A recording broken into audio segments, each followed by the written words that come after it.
وہ نیم ان کی ٹھوکر میں دریا و صحرا، سمٹ کر پہاڑ ان کی حیرت سے آئے۔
نعرہ تکبیر!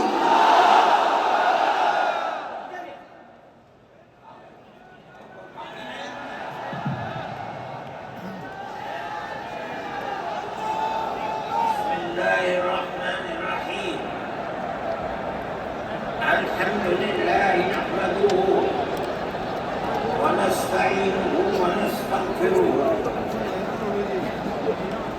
ونؤمن به ونتوكل عليه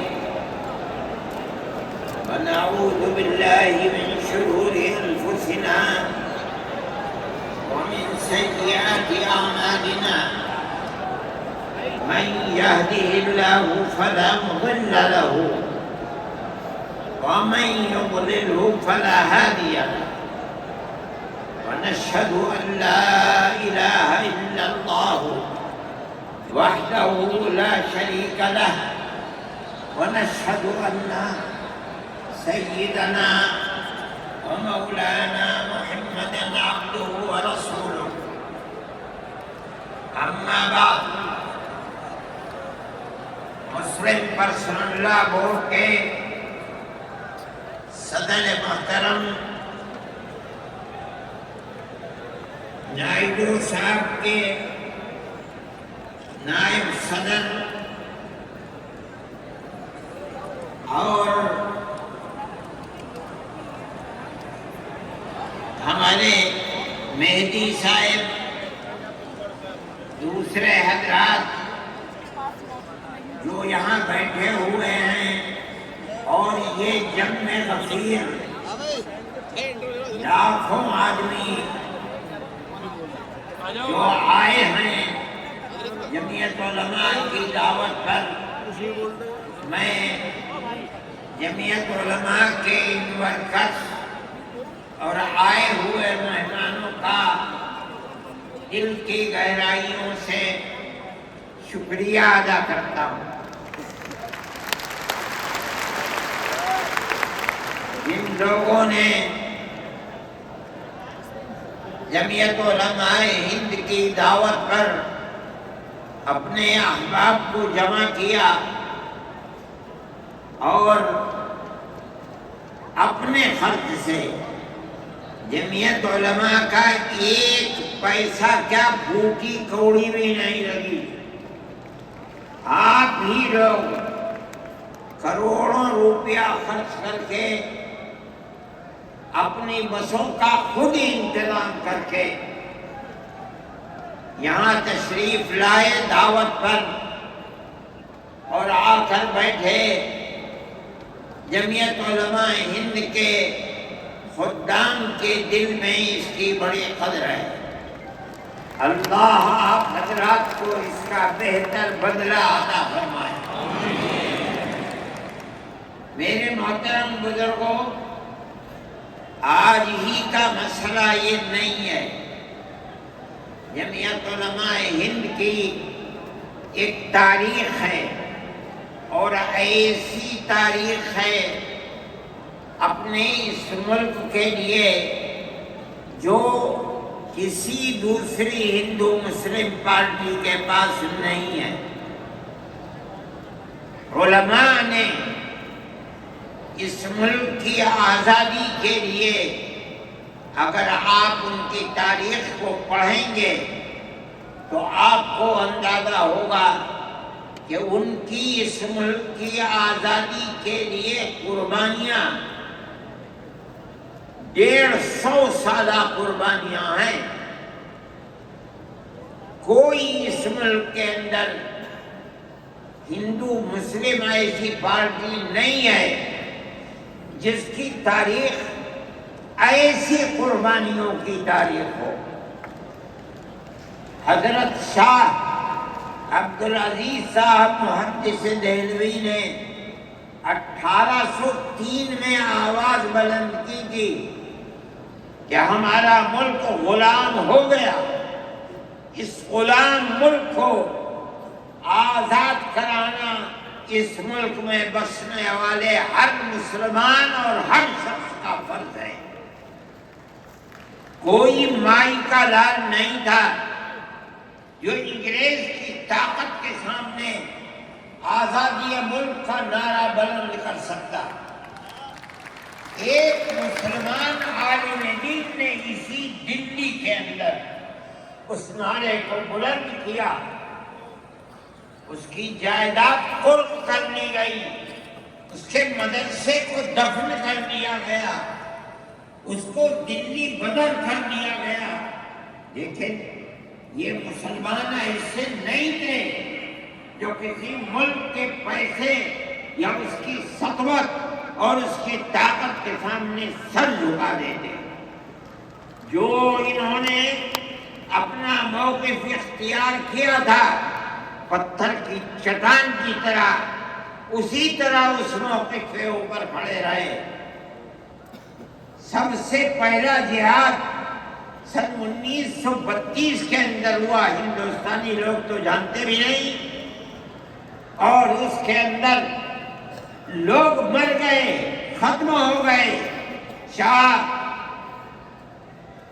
عبدالعزیز صاحب کے رشتے کے ان کے قریب ان کے اولاد میں شاہ اسماعیل شہید اور رائے بریلی کے شاہ احمد شہید دونوں کے دونوں ختم ہو گئے، شہید ہو گئے بالاکوٹ کے میدان میں۔ لیکن پیچھے نہیں ہٹے۔ وہ لوگ جو بچ کر آئے تھے سن 1857 میں پھر جہاد کر دیا، اور اس کے اندر صرف اسی دلی کے اندر 33,000 مسلمان شہید کیے گئے، اور لال قلعے سے لے کر جامع مسجد تک درختوں کے اوپر ان کی لاشوں کو لٹکا دیا گیا۔ یہ مسلمان کی تاریخ ہے، علماء کی تاریخ ہے۔ بتائیں کون ہے جس کی زندگی کے اندر یہ تاریخ مل سکتی ہے؟ میں کہتا ہوں، لاکھوں آدمی کے سامنے کہتا ہوں، کوئی مائی کا لال ہے جس نے اس ملک کی اس طرح خدمت کی ہو جس طرح مسلمان علماء نے خدمت کی ہے؟ میرے بھائی، جمعیت علماء انہی مجاہدین کی بنائی ہوئی جماعت ہے۔ ہم تو ان کے جوتے سیدھے کرنے والے ہیں۔ ہمارا کیا کام ہے؟ ایک ہی کام ہے کہ انہوں نے جو جمعیت کی بنیاد کے اندر ہندو مسلم اتحاد اور ملک کے ہر بسنے والے کو ایک پیغام دیا تھا پیار و محبت کا، ہم اسی پیغام کو لیے بیٹھے ہوئے ہیں۔ ہمارا کام صرف اتنا ہے، دنیا توڑنا چاہتی ہے، حکومتیں برباد کرنا چاہتی ہیں، فرقہ پرست ذہنیت آگ لگانا چاہتی ہے، یہ نعرہ دینا چاہتی ہے کہ ہندو الگ، سکھ الگ، مسلمان الگ۔ ہم کہتے ہیں نہیں، ہندو مسلم سکھ عیسائی بھائی بھائی۔ یہ ہمارا پیغام نہیں ہے، ان بزرگوں کا پیغام ہے جنہوں نے پھانسیوں کے تختوں کو چوما، اپنے اس ملک کے لیے چوما ہے، اس کی آزادی کے لیے چوما ہے۔ اس ملک کے اندر یگانگت اتحاد جس کو آج آگ لگایا جا رہا ہے، ہمارے بزرگوں نے اسی اتحاد کے لیے اپنی قیمتی جانوں کو قربان کیا ہے، اور ان کا مقصد یہ تھا کہ ملک آزاد ہو جائے، حکومت ایسی بننی چاہیے جو حکومت سیکولر حکومت ہو، کسی کا حق نہ جائے۔ کانگریس اس لیے نہیں بنی تھی، یہ 1803 کی آواز ہے کہ ملک غلام ہو گیا، جہاد کرنا فرض ہے۔ کانگریس کا تو وجود بھی نہیں تھا، کانگریس تو 28 دسمبر 1985 کو بنی ہے، اور اس کا پہلا اجلاس بمبئی کے اندر ہوا ہے۔ آپ لوگ سمجھیں اس کو، کانگریس ملک کو آزاد کرانے کے لیے نہیں بنی تھی، کانگریس کی تجویز موجود ہے۔ وہ کہتے ہیں کہ ہندو مسلم ملک کے بسنے والوں کی اس جنگ و جدال سے دو جہاد، 32 کا 1857 کا، اس جہاد کے نتیجے میں جو برطانیہ کی حکومت اور ہندوستان کی حکومت میں دوری پیدا ہو گئی ہے، کانگریس کا مقصد تھا کہ اس دوری کو ختم کر دیا جائے، ملک کو اپنے گردن سے زنجیر غلامی کی نکال کر توڑ دیا جائے، کانگریس کا مقصد نہیں تھا۔ میں آپ سے کہتا ہوں یہ بات ہے، اور کانگریس کی تجویز میں موجود ہے، کوئی اس کی تردید نہیں کر سکتا۔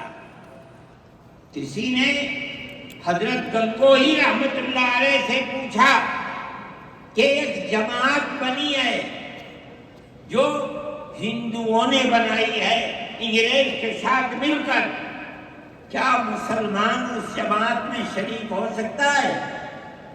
حضرت نے فتویٰ دیا اور یہ کہا کہ جس طرح اپنے کاروبار میں ہندو مسلمان شریک ہو سکتا ہے، اسی طرح اس پارٹی کے اندر بھی ہندو مسلمان شریک ہو سکتا ہے، بشرطے کہ دین کو کوئی نقصان نہ پہنچے۔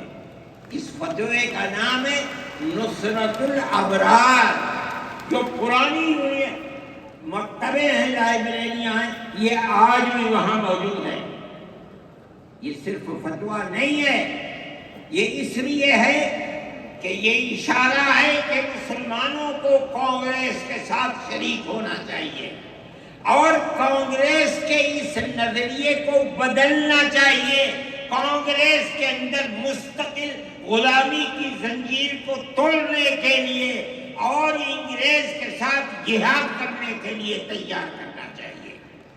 مسلمان جوق در جوق اس کے اندر شریک ہوئے، کانگریس کے اس نظریے کو بدل دیا اور کانگریس کو ملک کی آزادی کے لیے کھڑا کر دیا۔ یہ مسلمان کا، علماء کا، جمعیت علماء کا کردار ہے۔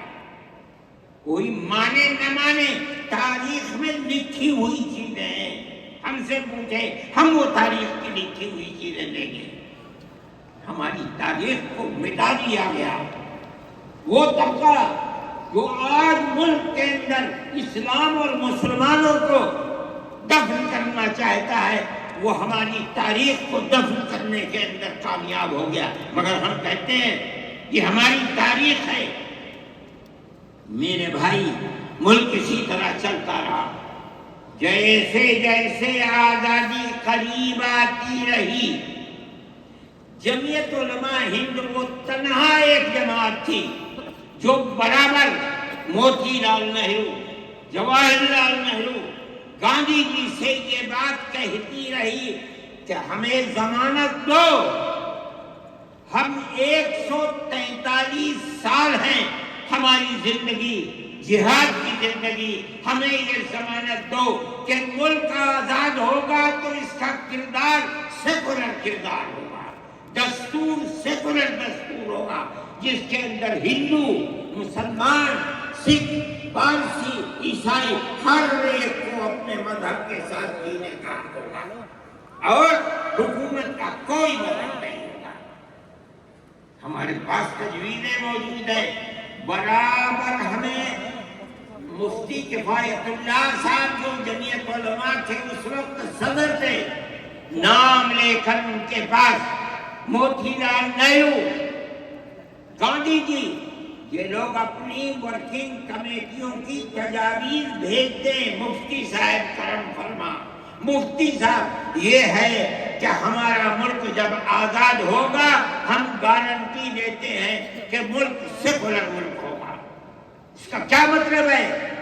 ہمارا کردار، ہمارا مذہب، ہمارا وقت، ہر چیز آزاد رہے گا، مسلمان جس طرح چاہے گا اپنی زندگی گزارے گا، اپنے مذہب کو سینے سے لگا کر زندگی گزارے گا۔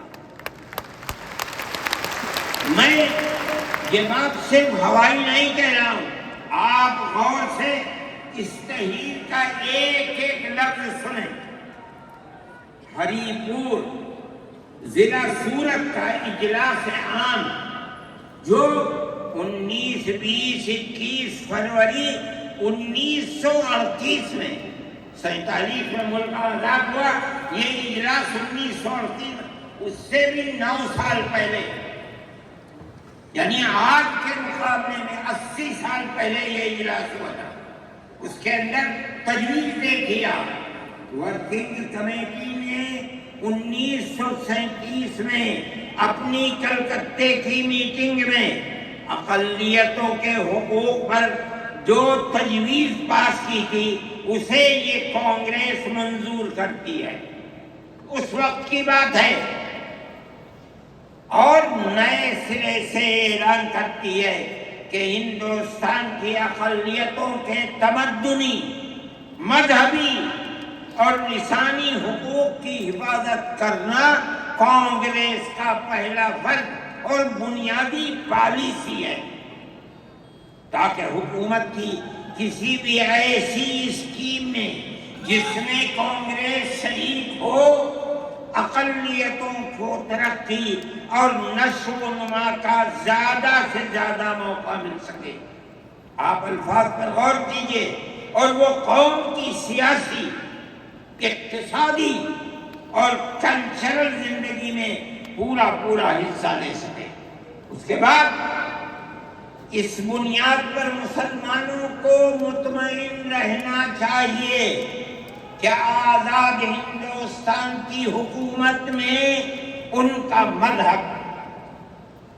مذہبی فرائض، اذان، نماز، جمعہ، عید، روزہ، حج، زکوٰۃ، مذہبی تبلیغ، مساجد، مقابر، قربانی، مذہبی جلوس، مذہبی جلسے وغیرہ جملہ مذہبی رسوم اور مذہبی ادارے محفوظ ہوں گے، اور اسی طرح ان کی تہذیب و تمدن، ان کے تعلیمی ادارے، خانقاہیں، امام باڑے، عیدگاہیں، تکیے، کربلائیں، آثار قدیمہ، اوقاف وغیرہ سب محفوظ ہوں گے، اور اسی طرح ان کی زبان، ان کی شاعری، رسم الخط وغیرہ سب کے سب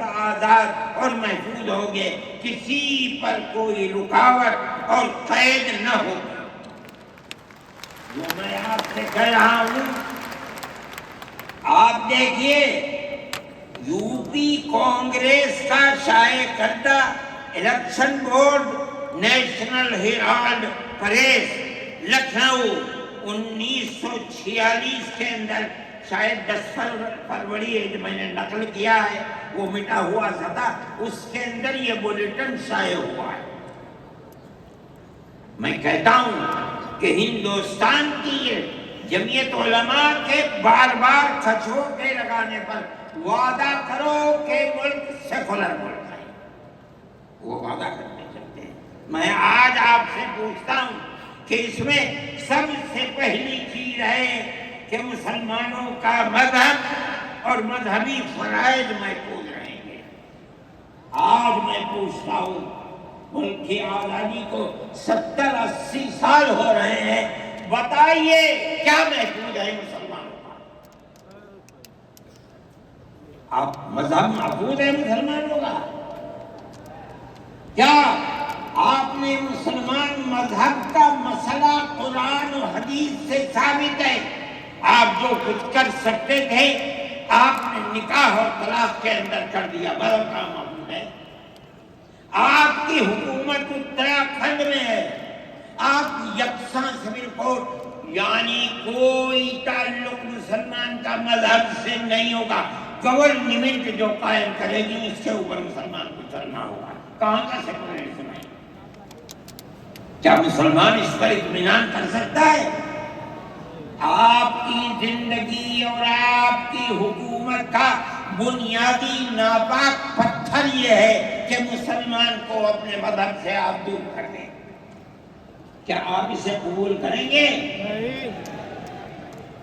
یہ آج کی حکومت کا یہ مسئلہ ہے۔ مذہبی فرائض کہاں کے آپ زندہ رہ گئے؟ آج آپ نے مسئلہ بنایا ہے کہ اتراکھنڈ کی ریاست اور شہروں کے اندر مسلمان جو 50 سال سے آباد ہے، آباد بھی نہیں رہ سکے گا۔ یہ آپ کا کردار ہے، یہ تصویر ہے اور ناپاک تصویر ہے۔ اس تصویر کو آپ پیش کر رہے ہیں، یہ تصویر سیکولر دستور کی تصویر نہیں ہے۔ ہمارا آج کا یہ کنونشن سیکولر دستور کی حفاظت کے لیے ہے۔ کہاں ہے؟ کیا کر رہے ہو؟ اس ملک کو، ملک میں رہنے والوں کے لیے جہنم بنا رہے ہو۔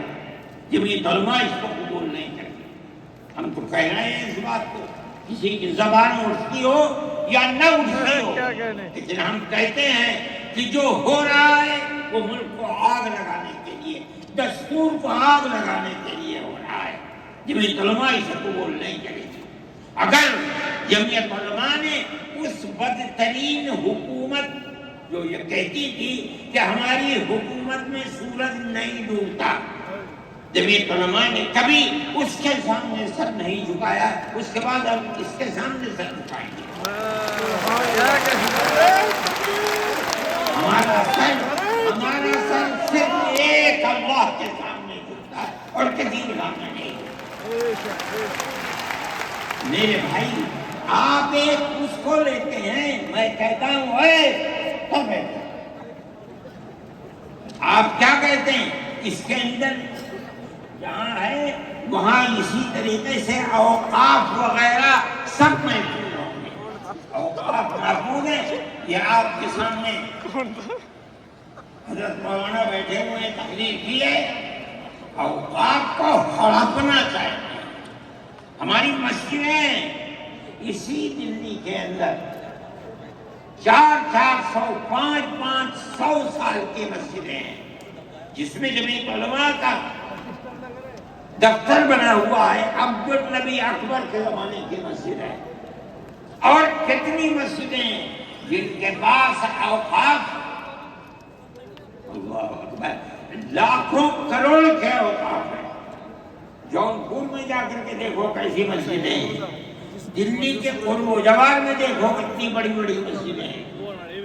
ہندوستان کا وہ طبقہ جو ان مساجد کے اوقاف کو ہڑپ کرنا چاہتا ہے، کہتا ہے اگر کسی وقف زمین یا مسجد یا کسی بھی چیز کے کاغذات وقف کے نہیں آئے اس کو وقف نہیں مانا جائے گا۔ کون 500 سال پرانے کاغذات لا کر کے پیش کر دے گا؟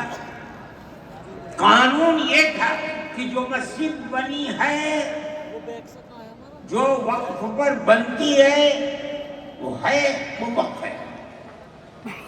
آپ کو کیا درد ہے؟ کیا آپ اس اوقاف کو ختم کرتے ہیں؟ اس کا مطلب ہے مسلمانوں کی زمین کو ہڑپ کرنا چاہتے ہو، حرام کھانا چاہتے ہو، اس لیے انہیں اوقاف ہم اس کو قبول نہیں۔ اوقاف ہمارے آباء و اجداد کے کیے ہوئے ہیں، اوقاف اللہ کی ملکیت میں دیے ہوئے ہیں، مسجدیں بنی ہوئی ہیں، آپ ان کی حفاظت کیجیے، اس لیے کہ ہم اس ملک کے رہنے والے ہیں۔ ہم باہر سے آئے ہوئے نہیں ہیں. اگر ہندو گوجر ہے مسلمان بھی گوجر ہے. اگر ہندو جات ہے مسلمان بھی جات ہے. اگر ہندو راجپوت ہے مسلمان بھی راجپوت ہے. جاؤ دیکھو کشمیر کے اندر اگر ہندو برہمن ہے مسلمان بھی برہمن ہے. ہم اسی ملک کے رہنے والے ہیں. کسی کو اچھا لگا یہ مذہب وہ اس مذہب میں چلا گیا, کسی کو یہ مذہب اچھا لگا وہ اس مذہب میں چلا گیا. کیا مذہب کی بنیاد پر اس ملک کے اندر آپ انہیں جینے کا حق نہیں دیں گے؟ ہم اپنے جینے کا حق کو لیں گے.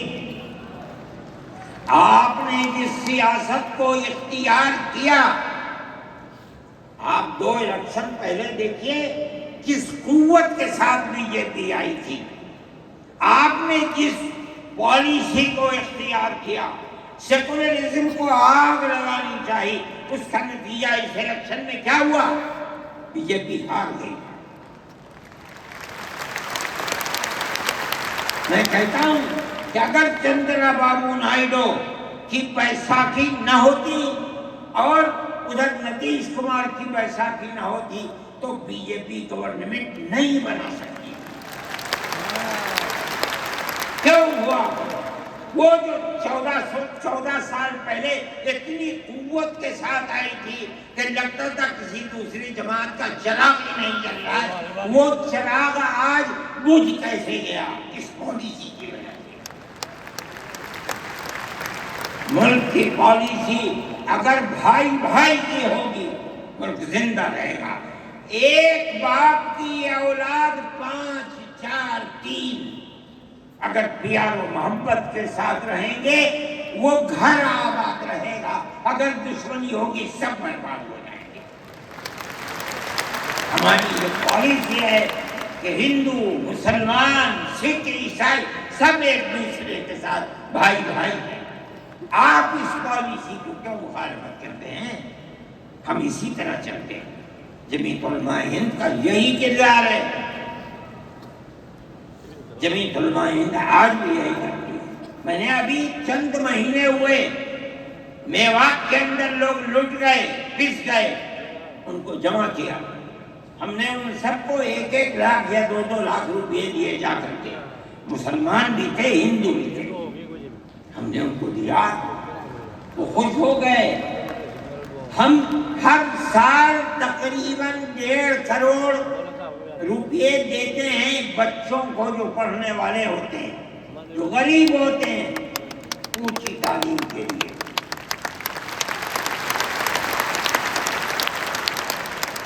اس کے اندر مسلمان بچے بھی ہوتے ہیں, ہندو بچے بھی ہوتے ہیں.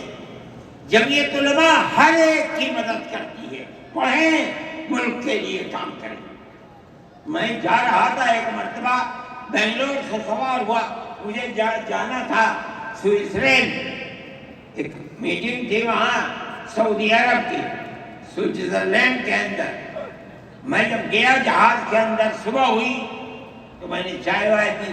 میرے پاس جو پائلٹ تھا چلانے والا وہ آیا, میرا شکریہ ادا کرنے لگا. آپ نے بڑی محبت کے ساتھ. میں نے سوچا کیا بات ہے, کیا آپ کو کہنے لگے کہ مجھے اس جگہ تک پہنچنے میں جمعیت علماء اگر مدد نہ کرتی میں نے کچھ کر سکتا. مجھے حیرت ہو گئی کہ کیا بات ہے. ہم ہر ایک کی مدد کرتے ہیں.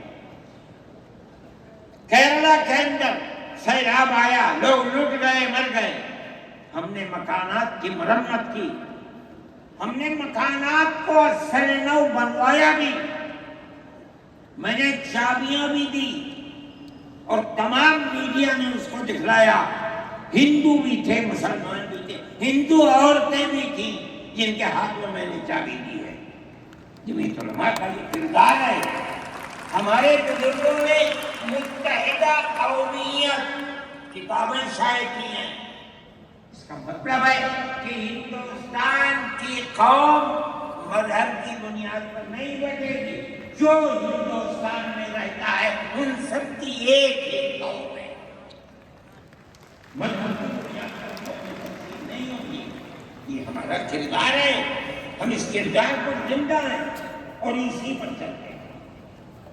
صحیح ہے یہ ملک کے اندر جو پالیسی چل رہی ہے کہ ان کو مار دو، ان کو گرا دو، ان کو، آسام کے اندر یہ پالیسی آج سے نہیں سن 12 سے چل رہی ہے۔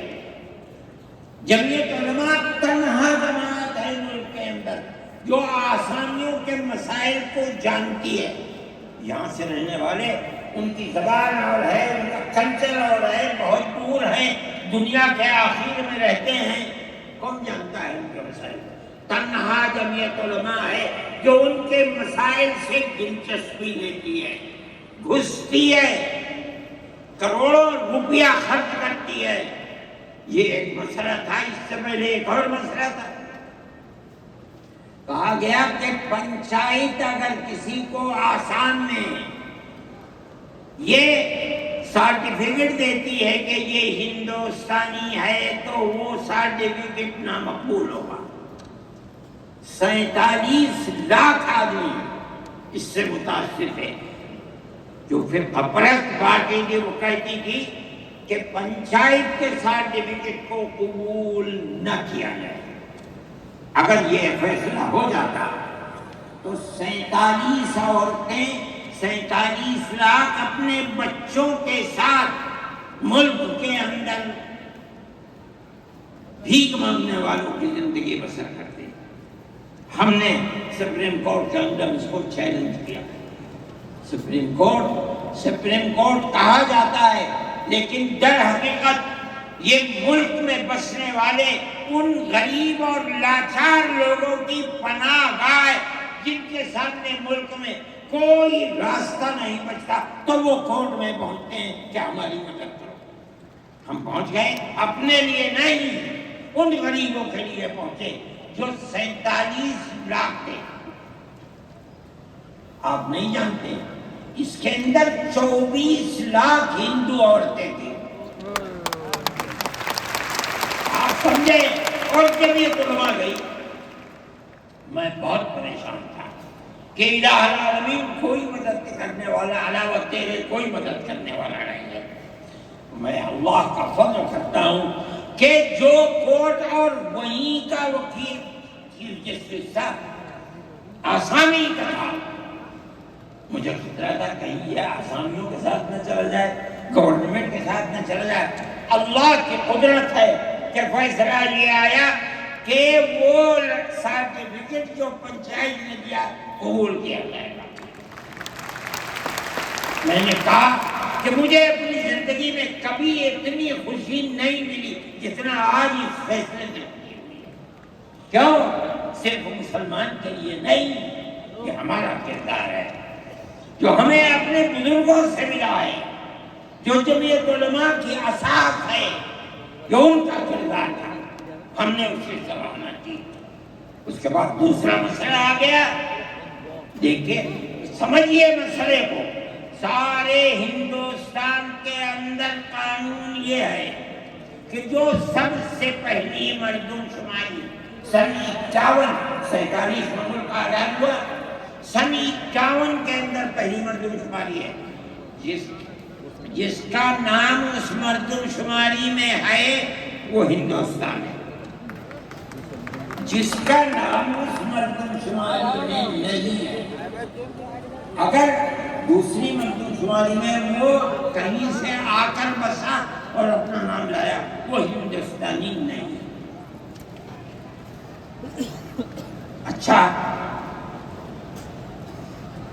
پاکستان ایک مغربی پاکستان تھا، ایک مشرقی پاکستان تھا۔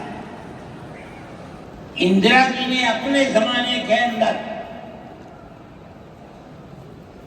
تمام جھگڑوں کو ختم کرنے کے لیے مغربی پاکستان کو الگ، مشرقی پاکستان کو الگ کیا۔ جنگ ہوئی، مشرقی پاکستان ٹوٹ گیا اور بنگلہ دیش بن گیا۔ اس وقت بہت بڑی بمباری ہوئی دونوں ملکوں کے اندر، ادھر کے لوگ ادھر، ادھر کے لوگ ادھر، سب لوگ بیٹھے، راجیو بیٹھے، بی جے پی بیٹھی، جو وہاں کی پارٹیاں تھیں صوبائی وہ بیٹھی، اور سب نے بیٹھ کر طے کیا کہ آسام کے اندر ہندوستانی ہونے کی دلیل سن 71 کی مردم شماری ہوگی، سارے ملک سے الگ۔ سارے ملک میں مردم شماری میں ہندوستانی ہونے کے لیے 51 کی ہے، مگر سب پارٹیوں کے دستخط ہے اس کے اوپر۔ آسام کے اندر 51 نہیں 71 ہوئی۔ اب آپ دیکھیے جو فرقہ پرست، اور میں کہتا ہوں ببانگ دو کہتا ہوں کہ آسام کے چیف منسٹر کا کردار بدبودار کردار ہے، خراب کردار ہے، مسلمان کو دفن کرنے کا کردار ہے۔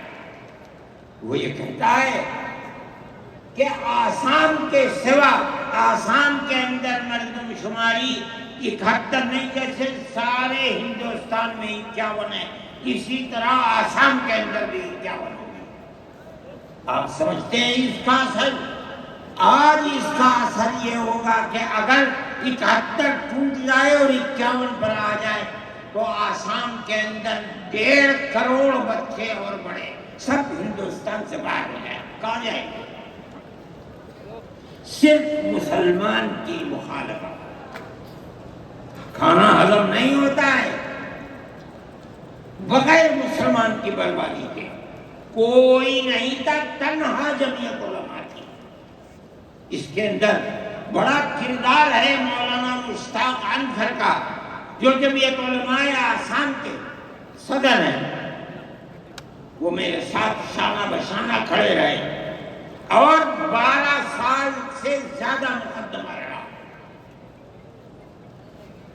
کروڑوں روپیہ اس کے اوپر خرچ کیا گیا۔ یہ خدا کی قدرت ہے۔ آج آیا تو یہ طے کر دیا گیا کہ 51 نہیں 51 نہیں، آسام میں 71 ہی بنیاد بنے گا۔ اس کا کیا مطلب ہے کہ آپ نے آسام کی 80 لاکھ کی آبادی کو زندہ کر دیا جو موت کے کنارے پر کھڑی ہوئی تھی۔ مجھے افسوس ہے کہ لوگوں کا یہ قول مجھ تک پہنچا ہے کہ انہیں آسام کے چیف منسٹر سے یہ بات کہی کہ اب کیا ہوا، کہنا ہماری صحت پر کوئی اثر نہیں پڑتا۔ کیا مطلب ہے؟ ہم آسام میں مسلمانوں کو چین کا سانس نہیں لینے دیں گے۔ دیکھیں کب تک چلتے ہیں۔ اگر جمعیت علماء زندہ ہے اور اللہ نے ہمیں زندہ رکھا، ہم دیکھیں گے کہ کیا کرتے ہیں۔ ہم زندہ ہیں۔ یہ علماء کا کردار ہے، ہم اس کے پیچھے ہیں۔ زندہ باد، زندہ باد، زندہ باد، زندہ باد۔ میرے بھائی، ہمارا یہی کردار ہے۔ ہم ان مسلمانوں کی مدد کرتے ہیں جو مسلمان مصیبت کا شکار ہیں۔ یہ فرقہ پرست ذہن جس کا میں ذکر کر رہا ہوں ہر جگہ موجود ہے، ہر وقت موجود تھا۔ آج یہ زیادہ ہے، پہلے اتنا نہیں تھا۔ ہر جگہ مسلمان کے لیے، جوانوں کے لیے مصیبت کا شکار ہے۔ خاص طور پر ہم سے لوگ کہتے ہیں کہ تم ان کے مقدمات کو کیوں لڑتے ہو؟ کہتے ہیں تم دہشت گردوں کی پناہ گاہ ہے جمعیت علماء۔ یعنی ان کا مفروضہ یہ ہے کہ جتنے لوگوں پر الزام لگا ہے دہشت گردی کا، وہ سب کے سب حقیقت دہشت گرد ہے۔ اور جمعیت علماء ان دہشت گردوں کی، ملک ویرودھیوں کی جمعیت علماء مدد کرتی ہے۔ مجھ سے بھی یہ بات کہی، میں نے کہا کہ تم میں کوئی مائی کا ڈال ہے تو کھڑا ہو گئے بتائیں۔ جمعیت علماء لوور کورٹ نے پھانسی کی سزا دے دی، گجرات کے اندر ہائی کورٹ میں پہنچے انہوں نے پھانسی کی سزا دے دی. ہم اس کیس کو لے کر، اس کے اندر ہندو بھی تھے، مسلمان بھی تھے، سپریم کورٹ میں آئے. سپریم کورٹ میں ہم نے مقدمہ لڑا اور سپریم کورٹ نے انہیں سب کو باعزت بری کر دیا. میں نے کہا کہ کسی ملزم کے لیے گورنمنٹ ہندوستان کی حکومت نے حق دیا ہے کہ مقدمہ لڑو. اگر کوئی غیر ملکی ہندوستان کے اندر پکڑا جائے، اپنے مدعا کو پیش کرنے کے لیے گورنمنٹ اس کو وکیل دیتی ہے. ہم نے کیا جرم کیا ہے؟ ہم انہیں وکیل دیتے ہیں لڑنے کے لیے، بہتر سے بہتر وکیل دیتے ہیں. ہم کہتے ہیں کہ لڑو مقدمہ، تاکہ دودھ کا دودھ، پانی کا پانی الگ الگ ہو جائے. مقدمہ لڑے اور سپریم کورٹ کہتی ہے کہ جھوٹا الزام تھا، جھوٹ ہے، جھوٹ ہے، جھوٹ ہے. ملک کے اندر فرقہ پرستی ہے، دشمنی ہے، ہر طبقے کے اندر ہے. کوئی بھی طبقہ، پولیس کا ہو، انتظامیہ کا ہو، کسی کے اوپر جو چاہے الزام لگا دے. جمعیت علماء آج بھی جو کیس لڑ رہی ہے، 1050 کیس ہیں، lower court, high court, supreme court کے اندر لڑ رہی ہے. 1050 کیس ہیں اور اس کے اندر 850 ملزم ہیں. ہم کرتے ہیں مقدمہ. ہم یہ سمجھتے ہیں کہ آپ جس کو ہائی کورٹ، سپریم کورٹ تک یہ ثابت کر دیں کہ یہ ملزم ہے، انہوں نے دیش کے ساتھ